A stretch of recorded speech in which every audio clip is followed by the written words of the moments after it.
Imagine one of your warehouse guys drops a 50-pound crate and suddenly grabs his lower back in pain. Naturally, you tell him to head straight to the occupational health clinic you've trusted for years. Most business owners assume their insurance carrier will take it from there. You pay premiums, so they audit the medical bills, dispute the unnecessary treatments, and protect your bottom line. But if you are operating in Illinois, relying on that assumption leaves you completely exposed. The state's specific rules can quietly turn a standard claim into a massive hit to your loss history, driving your future premiums through the roof. Under the standard industry approach, an employer remains a passive participant in a process that favors the medical provider's billing over the company's bottom line. The vulnerability stems directly from the Illinois Workers' Compensation Act. Under this law, the employer does not get to choose the doctor.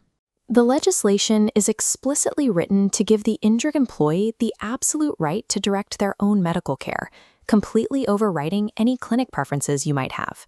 That means your employee can bypass your occupational health specialist and go straight to their family doctor, who is known for lenient, months-long treatment plans. They could even decide to spend your money at their cousin's chiropractic office. Because of how this legislation is structured, failing to build a defensive strategy beforehand is the exact equivalent of handing an injured worker a blank check for their medical expenses. The law dictates that you are responsible for paying all reasonable and necessary medical care. But the definition of reasonable gets stretched to its breaking point under what is known as the two-doctor rule. This diagram illustrates how the rule works. Initially, the employee has the freedom to select almost any doctor in the entire state to begin their treatment. If they aren't completely satisfied with that first physician's diagnosis, the law grants them the right to select a second choice. While that second choice is technically their final pick, there is a massive loophole. That second doctor can initiate unlimited referrals to surgeons, physical therapists, and neurologists, and you are entirely responsible for the bill. And those doctors can refer to as many specialists as they want.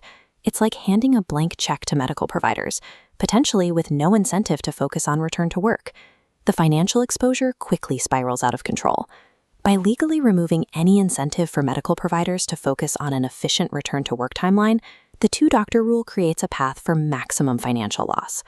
Return to work is the operational process of safely reintegrating an injured employee back into their job duties as quickly as possible.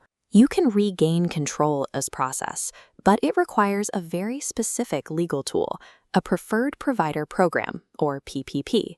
A PPP is a state-approved network that strictly limits the employee's choices to a pre-vetted list of occupational medicine specialists. Occupational medicine focuses specifically on treating work-related injuries and prioritizing that safe return to the job. Once you have a PPP in place, the employee must choose from your list. If they refuse to use your approved program, the state imposes a strict penalty. Their legal right is immediately reduced to only one choice of their own, shutting down the endless referral loop. Establishing a state-approved PPP before an injury occurs allows an employer to maintain the same legal leverage over medical routing found in most other states. Consider a logistics firm in Chicago that recently faced a severe employee back injury. The injured employee immediately attempted to utilize a known plaintiff-friendly surgeon, a doctor notorious in the area for ordering expensive, prolonged treatment plans. But the company already had an approved PPP list in place. They enforced their network, legally blocking the unvetted surgeon and mandating that the employee choose a specialist focused on conservative treatment.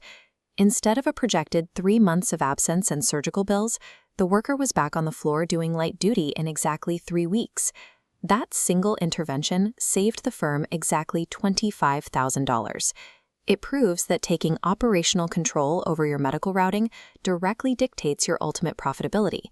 The firm's $25,000 savings was a direct result of having their technical shield fully operational before the injury ever happened. For insurance agents, overseeing an Illinois account without implementing a PPP leaves a critical gap in a client's risk management strategy. Agents can learn these exact operational protocols at the Institute. Employers looking to take direct control of their costs need to visit lockedandloadedtraining.com. The Illinois Workers' Compensation Act defaults to employee choice. Mastering these specific protocols is how you flip that default and protect the business's interests.